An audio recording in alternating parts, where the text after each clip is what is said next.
Hello. Hello. What the hell was that? I didn't even know what was going on then. Just, how are you today? How is everybody? And welcome to Early Late Nights, the Explosion Network's Australian eSports gaming show. Well, gaming news, hosted by me, your boy Ciaran Marchant, right here on twitch.tv/Explosion Network every Tuesday and Wednesday night at 6:30 p.m. And I'll be your host for each and every one of them unless I'm sick or dead and Dylan tries to replace me. That's a thing. Probably could happen. How are you? It's been a weird week to the beginning to the week. It's been, it's an exciting week. I'm really pumped. 1 week away from PAX. PAX is excited. I'm excited for PAX. Hope you're excited for PAX. I'll be there. All of the Explosion Network bar Nick will be there. So we'll be having a great time. Come check us out. Hang out. Give me a high five. Give me a hug. Say hello. But, yeah, there's been some odd things. Just not esports related, but, Rockstar Games stuff happening today. It was said in a recent interview with Rockstar that it was kind of misconstrued that they were working 100-hour weeks, and then the internet exploded into Fair Work Australia, pretty much. The whole country was like, "That's Fair Work Australia for the American company. Go to it."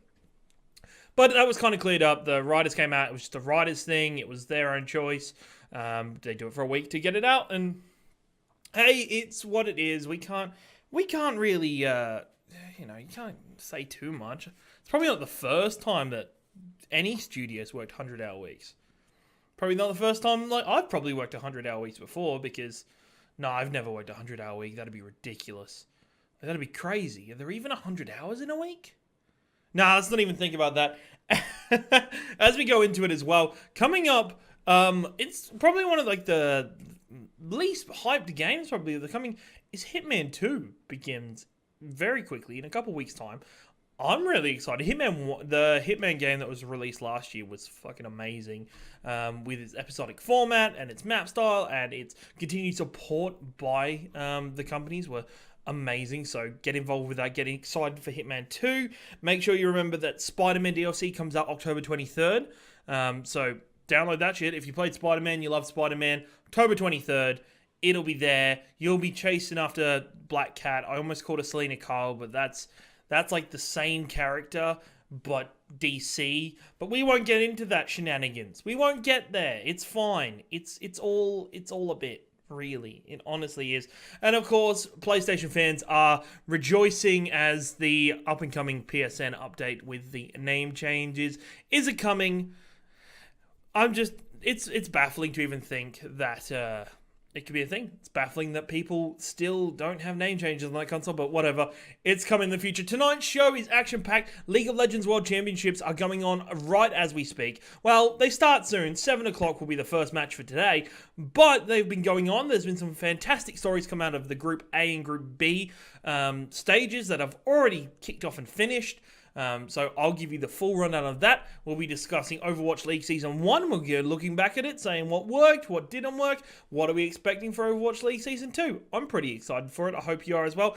We'll be doing eSports for Dummies, where I talk about a game and its eSport format to give you an opportunity to jump in and get involved with that eSport. And finally, I asked the question, should eSports events be just PC, or should they be console? I guess this is a back and forth that is often had throughout the gaming community that I'm going to look into tonight. So let's get into it. Let's not hold any horses. Let's go, as Mr. Mario would say, with League of Legends. I don't know why I used Mario with League of Legends, whatever. But it's finally happening. The World Championships of 2018 have kicked off with Groups A and Group B already finishing up over the weekend. Over the last couple of days, it's been a fantastic event. It's been super excited. We already have the first 4 teams into the top 8, being Africa, G2, Royal Never Give Up, and Cloud9. All 4 of those teams played really well throughout the group stages and were really well invested throughout the entire event. The entire event, this part of the event, the group stages, and it led to some great stories. Africa was one of the dark horses of this entire tournament, and they started off day one with 1 win and 2 losses. A lot of us had written them off. A lot of us thought, okay, that's not happening. They go on to win their group and go through to top 8. They win quite comfortably, and it wasn't the best league we've ever watched. Like, it wasn't fancy, overproduced, like over complex League of Legends. It was underdog, scrappy fights that were well coordinated and well worked together. So it was really good to see Africa come through. Cloud9 continued to make it in, making it into the top 8, despite on Sunday they only lost one game, that game being the tiebreaker for the top spot of Group B. They lost to Royal Never Give Up in that match. Of course, it was a best of one, so that could have gone either way for either team. But to see that come through and to see that take part in this was fantastic. Cloud9 have now gotten through to quarterfinals of every World Championship so far, or at least the last 3, if I remember off the top of my head, which is a fantastic thing.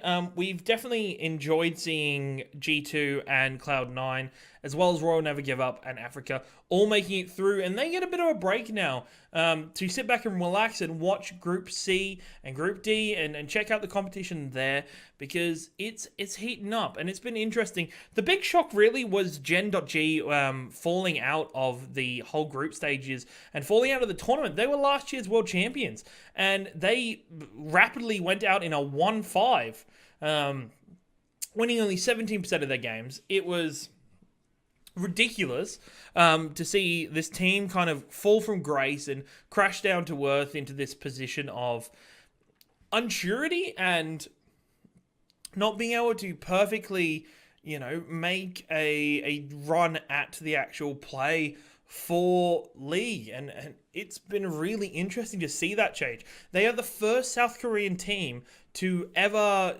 leave this tournament in the group stages. That's how big that is. For this World Championships by the number is a amazing event. It is leading it by, and if you've never watched League, go back to my last episode. I believe it was the episode last week on Friday, where we did eSports for Dummies, where I discussed League of Legends. It was Tuesday or Friday last week. We're not gonna bookmark ourselves in, but League of Legends was there, and I talked about the eSport. I talked about the event itself. So make sure you check that out, and then dive into the World Championships. As I said, 7 o'clock tonight there will be the first match of the day will be on 7 p.m. on the League of Legends Twitch channel. So make sure you check that out. Get involved with that one. And I guess the best thing about the event is in esports in general, and I want to look at this in a future kind of topic, is the Koreans or South Korean market really dominate esports in general because of the Korean culture when it comes to esports. And so many Western societies and other countries getting involved with esports are really quite far behind when trying to get involved and get through this. So when we see these South Korean teams dropping out because of the might of Western teams, it's fantastic to see. To see Cloud9 continue to do extremely well is really good to see. And I think I think Cloud9 were the first NA team to make it through a group stage with having a Europe LCS winner in that group, which is really good. Like, to see this progression, to see this change of other societies moving up and adopting esports into a more supportive manner has been absolutely fantastic. So make sure you continue to support and check out League of Legends later tonight at 7 o'clock for their first games. I know Team Liquid's going to be playing, so make sure you check that out and get involved. But if you didn't know, I'm a massive fan of Overwatch League. I love Overwatch as the game to play, and I love watching and being part of the esports of Overwatch League itself.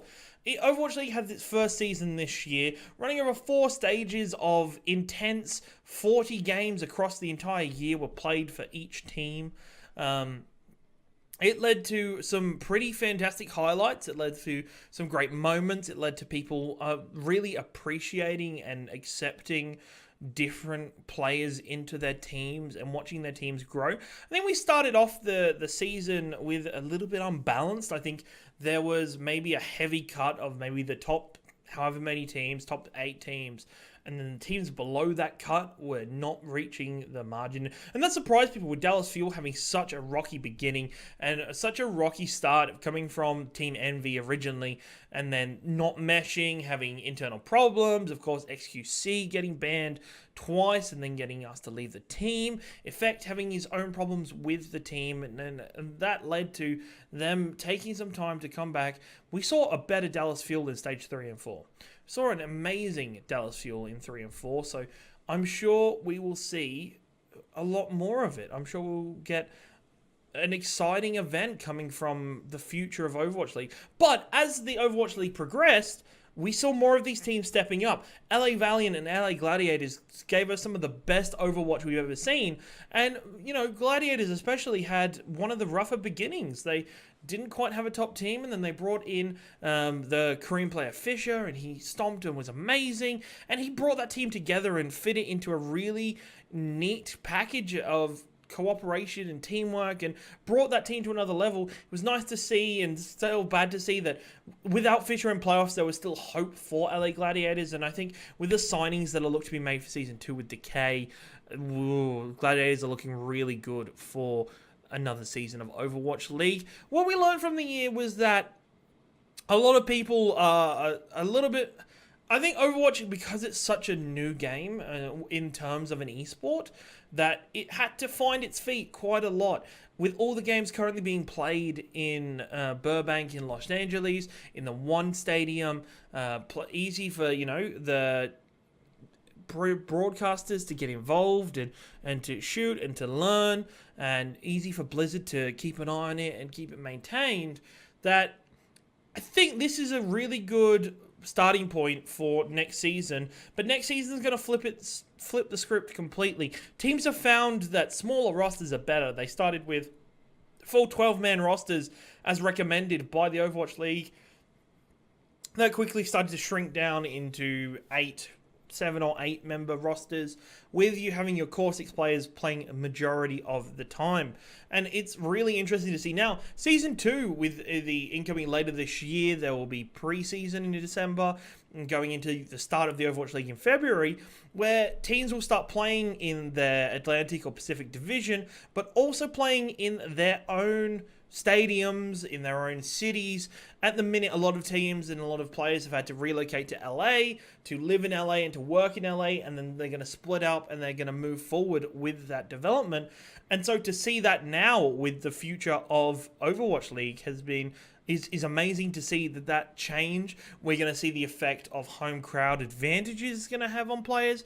We're going to see the true home and away effect of Overwatch League and the strategy that gets involved with playing that through.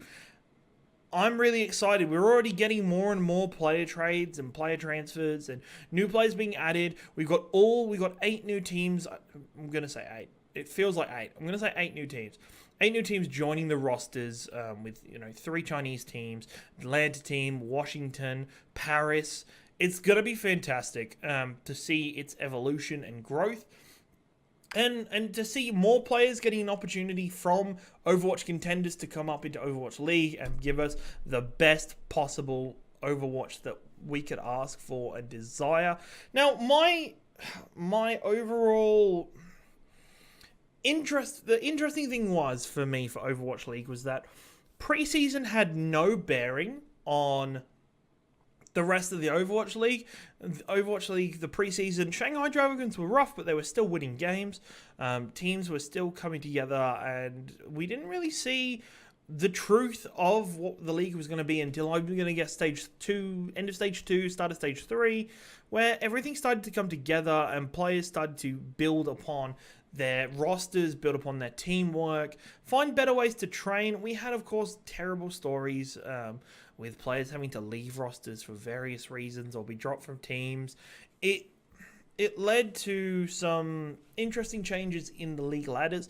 I'm excited to see what teams like Florida Mayhem and San Francisco Shock, which were those they were outside the top teams, but they were just reaching up to get in there. Dallas Fuel on the comeback with, Aero as the coach is going to be fantastic, as well as them employing assistant coaches like my man Jane. It's going to be fun. It's going to be exciting to watch. So I'm really pumped. So keep an eye out for Overwatch Season 2. Stick it right here on Early Late Nights. We'll give you all the news, the latest updates, the latest player moves, and everything we can about Overwatch League, because you can sure bet I'll be watching it myself. But anywho, let's keep it going with another segment that I've recently started. This is the third topic I've done now with, which we're calling eSports for Dummies. If you ever wanted to get into eSports, you will know that games to choose from which eSport to watch are ridiculously hard. It's really hard to decide what to get involved with and how to learn that if you don't already play the game. And we want Overwatch we want all esports to become more watchable and more viewer friendly for our participants. And for the audience. So each week I'm coming up with at least one esport, giving you an overview of that esport, giving you some hints and tips about what you're going to be watching, what you're going to be seeing, and where to go from there, and give you that kickstart that a lot of people don't get a chance to do with esports. And today I'm doing Hearthstone. Hearthstone is probably one of the most interesting of esports, just because it takes the already popular TCG format, so tabletop card game format, and brings it over to a digital form that is very different to compete with and very different to handle compared to the normal Magic the Gatherings, Yu-Gi-Oh, all those kinds of card games that we have that are already performing at a pro level in their own.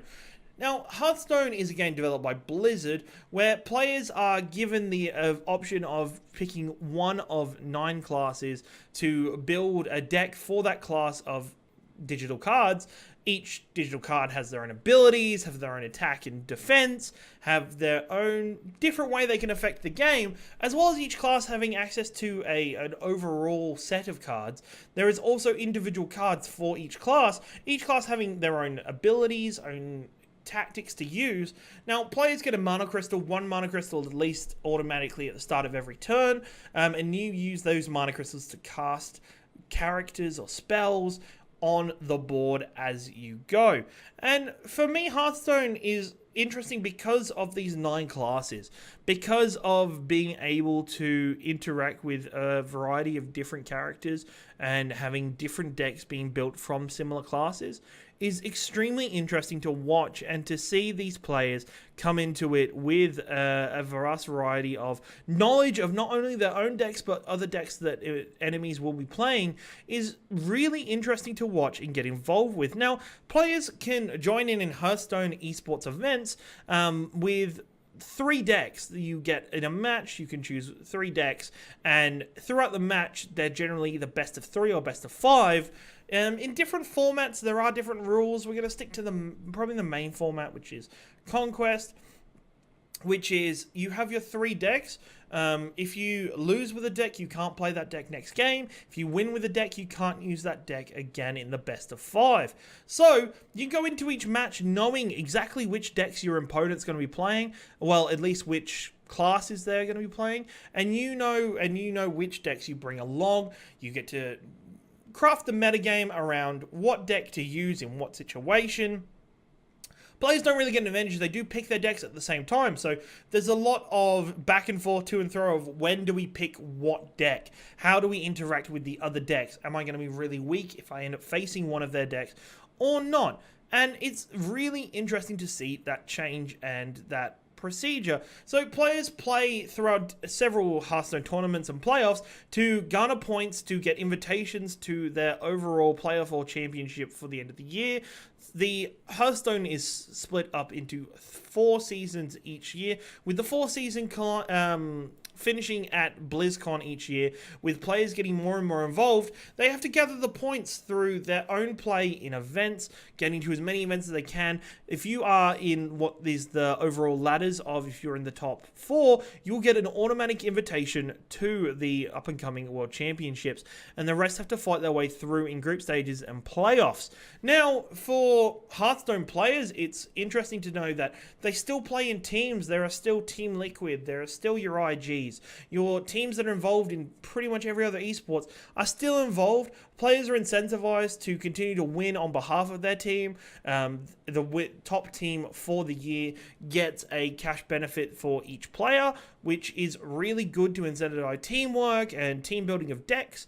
Now, the meta is crafted based on the set that comes out, the different sets of cards that come out and that are played, as well as different decks finding their niche throughout the entire event. We've just passed the fall playoff event, which you are currently seeing now if you are up on watching the video, and the meta is definitely built around different pieces fitting into the board and how they fit together.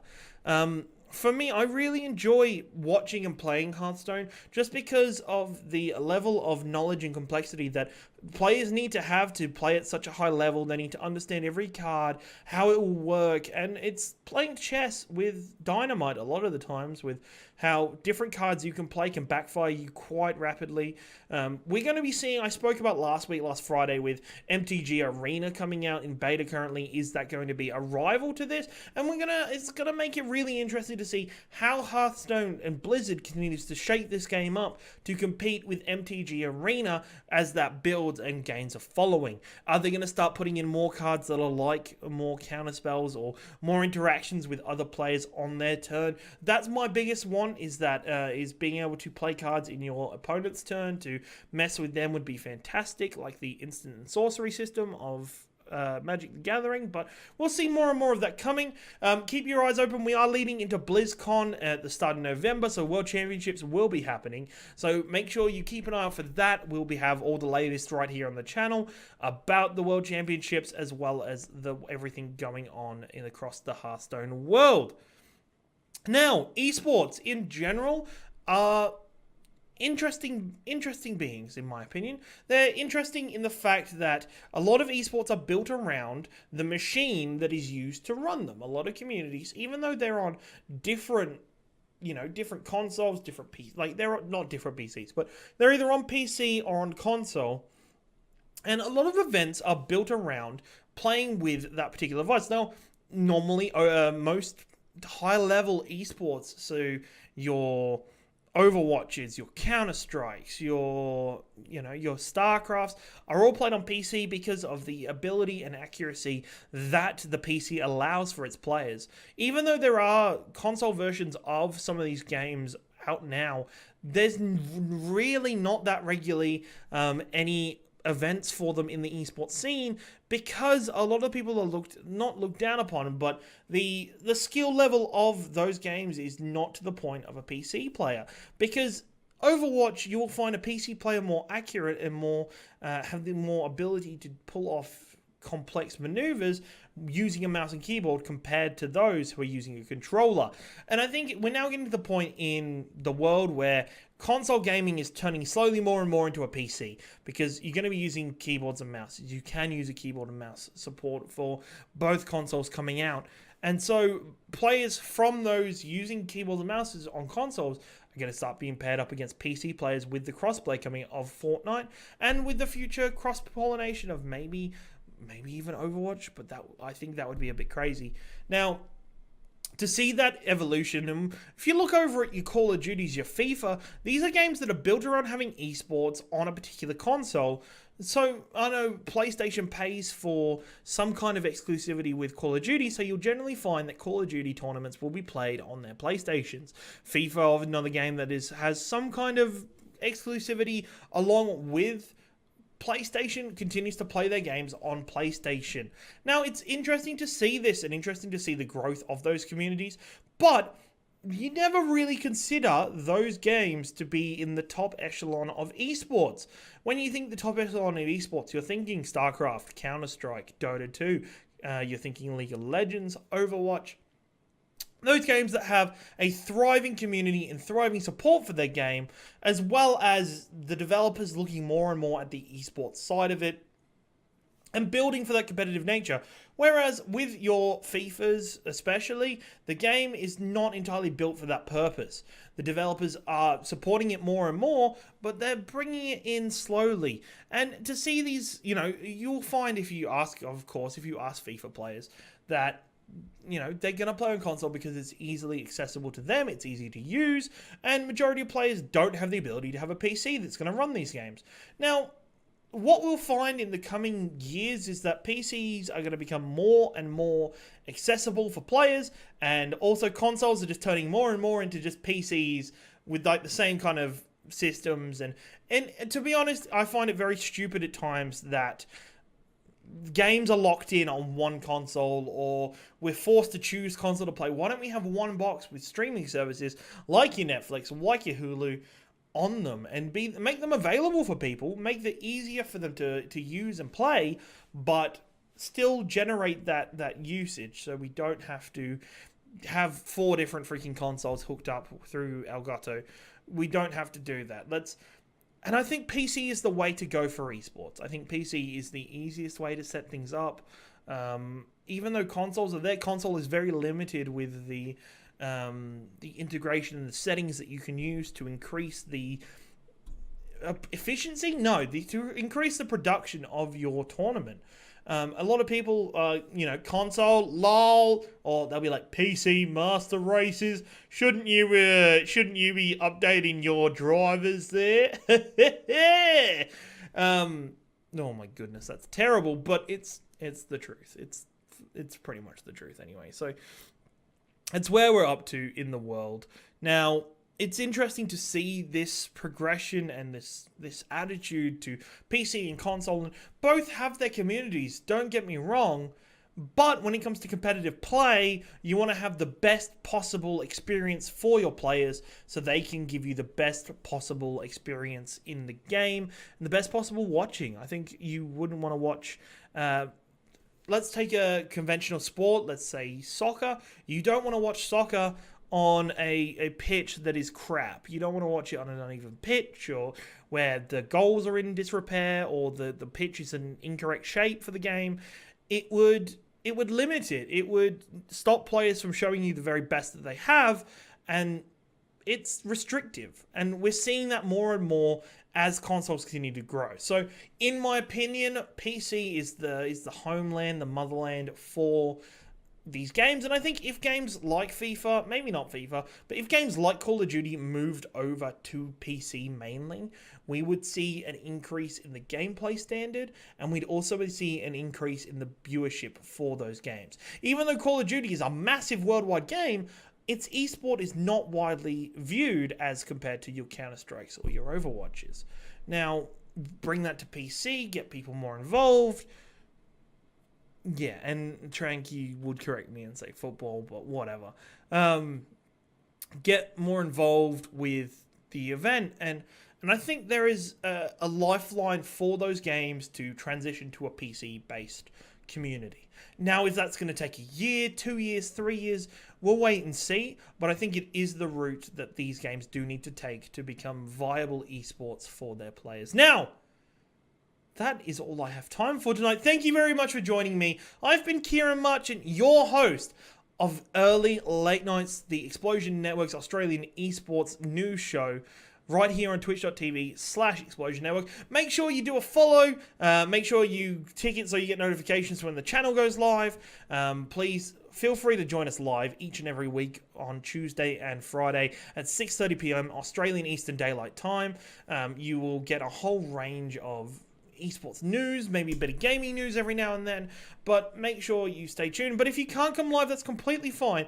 Check us out on our YouTube channel, youtube.com/Explosion Network, or any good podcasting services at 7 p.m. on Wednesday and Saturday, where the video on demand and the audio versions of the show go live. And you will be able to get that and listen to it at your heart's content, maybe remix me into a song with my words.